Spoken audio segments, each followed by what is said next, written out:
Olá, pessoal, como é que vocês estão? Espero que estejam todos muito bem. Hoje nós vamos falar um pouquinho sobre crônica, né? Mais especificamente sobre crônica lírica.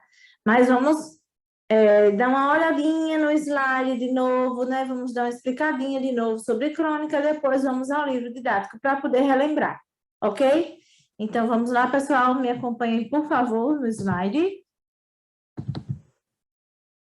Vamos lá, crônica, né? Abrir mais aqui. Pronto. E agora vamos lá falar sobre crônica, né? O que é a crônica, professora? Crônica é um texto curto, né? Escrito em prosa, que trata de acontecimento do cotidiano, ou seja, do nosso dia a dia, certo? Com toques de humor, de ironia, né?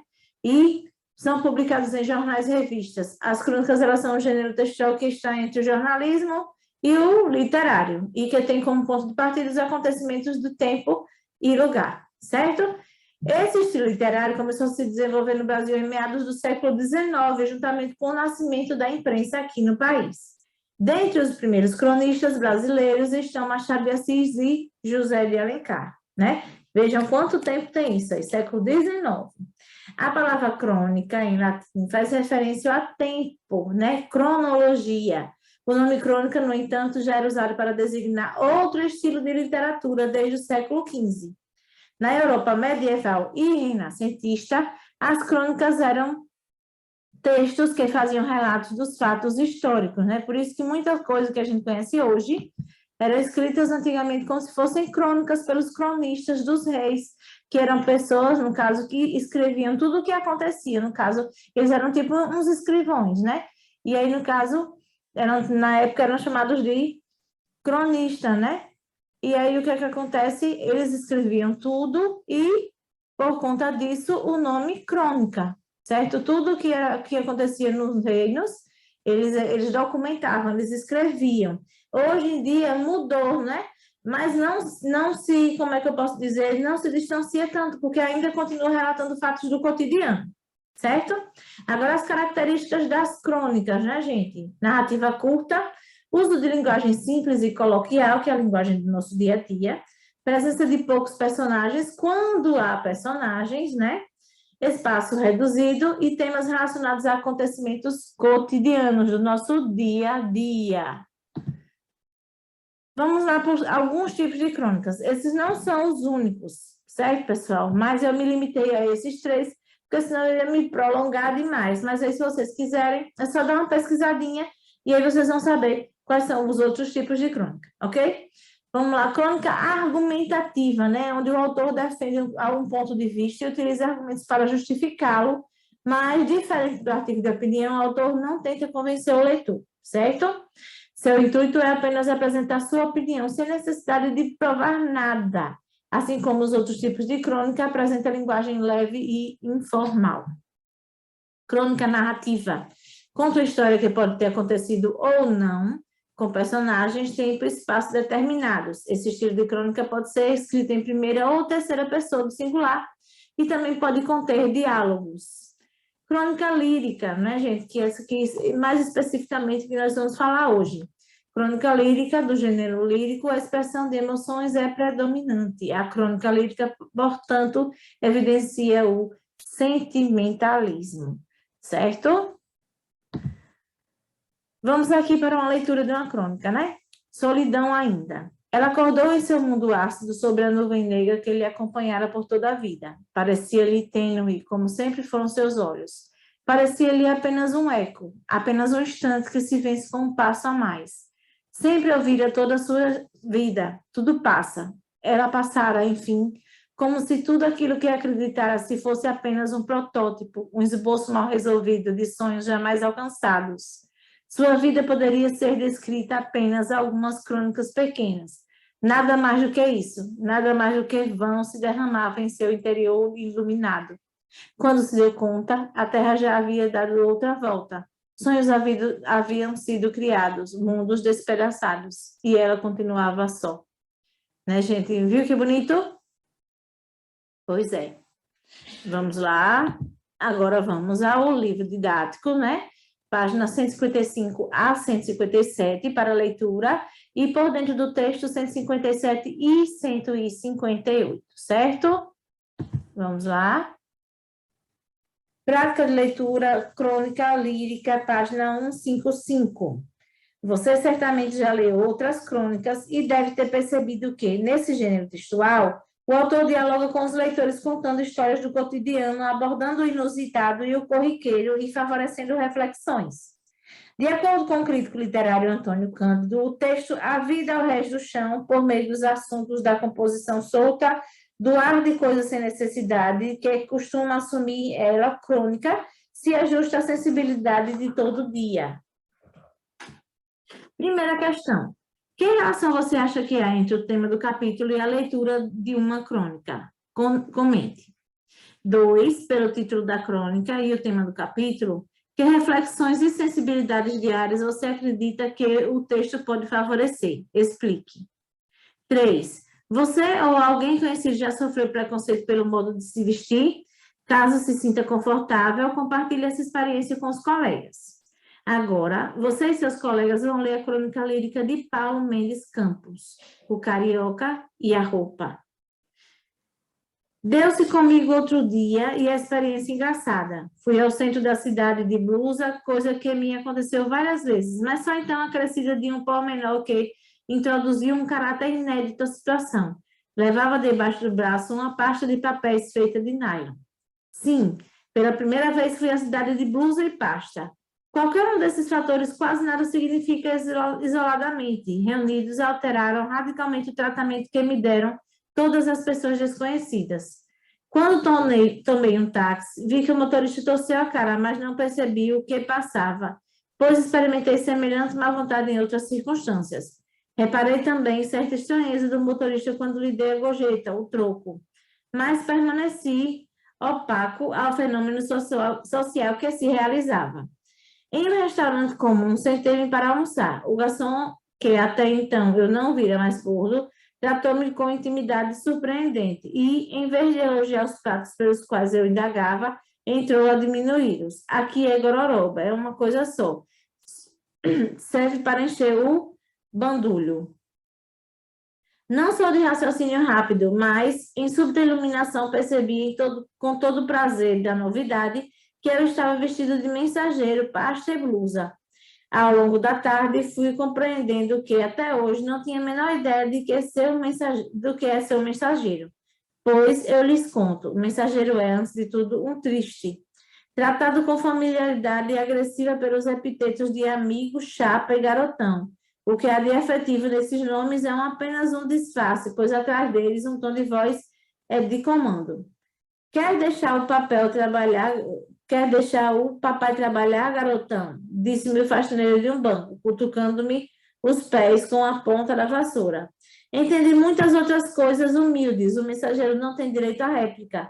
É barrado em elevador de lotação, ainda não atingida, posto a esperar sem oferecimento de cadeira, atendido com o máximo de lentidão.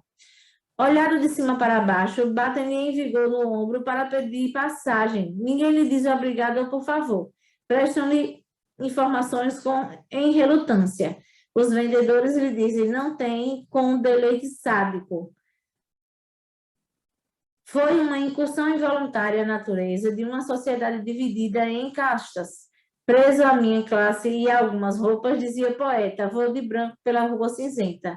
No fim da tarde, eu já procedia como mensageiro, só não me aproximava dos outros com precauções e humildade, recolhendo do meu rosto qualquer veleidade, de um sorriso inútil, jamais correspondido. Dentro de mim, uma vontade de sofrer, por todos os mensageiros do mundo, meus irmãos, por todos os irmãos para os quais a humilhação de cada dia é certa como a própria morte. Porque o pior de tudo é que as pessoas não sorriam. O pior é que ninguém sorri para os mensageiros. Aqui está o texto, né? Agora, pessoal, nós vamos para o por dentro do texto, certo? Esse texto ele é de Paulo Mendes Campos, né? E agora nós vamos para o por dentro do texto na página 157 e 158. Vamos lá? Como você leu no quadro Conhecendo o Autor, Paulo Mendes Campos é um conceituado cronista brasileiro, responda, né? Esse quadro acima aqui, conhecendo o autor Paulo Mendes Campos, vocês vão ler e vão responder essas questões aqui, certo? Letra A ainda, Karine, letra A. Em sua opinião, qual público ele espera atingir com seus textos, hein, gente? De acordo com esse quadro rosa, conhecido autor, em sua opinião, na opinião do autor, qual público ele espera atingir com seus textos? B. O que, em sua opinião, torna a crônica um gênero atraente para seu público? Comente. 2. Esse texto foi escrito há algum tempo na década de 1980. Responda. A. Estar vestido de mensageiro corresponde a que profissão hoje? Se considerar necessário, pesquisa na internet. E aí, gente, você acha que profissão hoje seria a profissão de mensageiro em 1980? B. Por que não existe mais essa profissão? Explique. Se for o caso, pesquisa na internet. 3. Segundo o texto, o motorista do táxi torceu a cara ao narrador da história. Letra A. Em sua opinião, ele teria razão para fazer isso? Hein, gente? Só porque ele tinha cara de mensageiro, ele teria razão para torcer a cara para o mensageiro ou não? Explique aí, certo? B. Você acredita que uma situação como essa aconteceria hoje se a pessoa estivesse vestida dessa forma? Explique. Com certeza, né, gente? 4. O garçom não destratou o mensageiro. Entretanto, o narrador sentiu que o tratamento a ele oferecido era inadequado. Letra A. O que teria sido desagradável no episódio com o garçom? B. O que pode ser considerado preconceituoso, né? Explique. Quinta questão. Releia um trecho a seguir. O mensageiro é, antes de tudo, um triste, tratado com familiaridade agressiva pelos epítetos de amigo, chapa e garotão.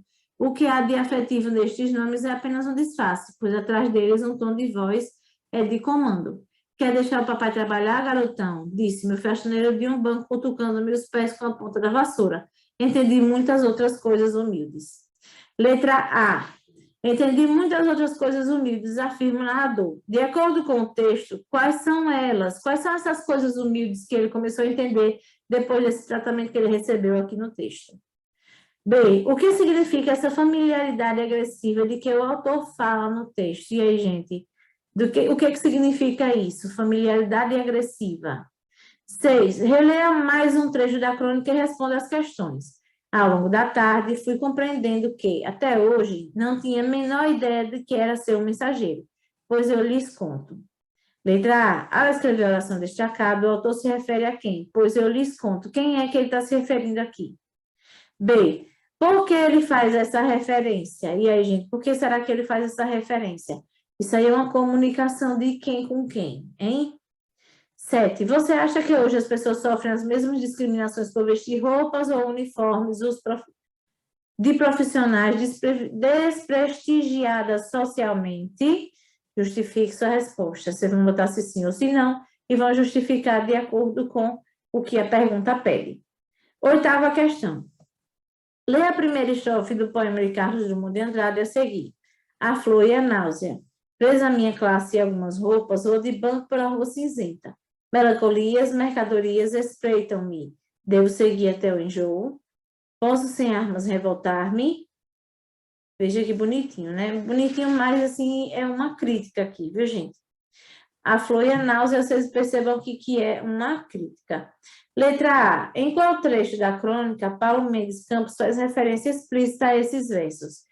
Ele, no texto dele, Paulo Mendes, ele pega e faz referência a esse poema aqui de Carlos Drummond de Andrade. B. Explica a relação de sentido desses versos com o trecho da crônica. E aí vocês já viram isso aqui, né? Vejam as semelhanças que tem entre esse trechozinho aqui com o trecho da crônica.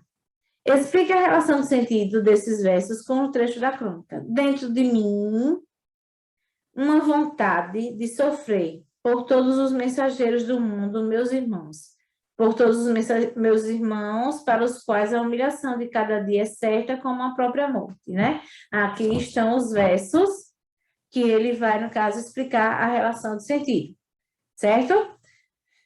E a nossa aula termina por aqui, né, gente? Lembre, né? Curtam o vídeo, comentem, digam se vocês gostaram, certo? E continue usando máscara, certo? Álcool em gel ou líquido, contanto seja 70, para fazer a asepsia das mãos, né? Para lavar, lavar não, limpar as mãos com álcool 70, certo? E vamos para a nossa despedida virtual, né? Lembre-se, máscara no rosto sempre, certo? Um abraço apertado, um beijo no coração e até a próxima com fé em Deus.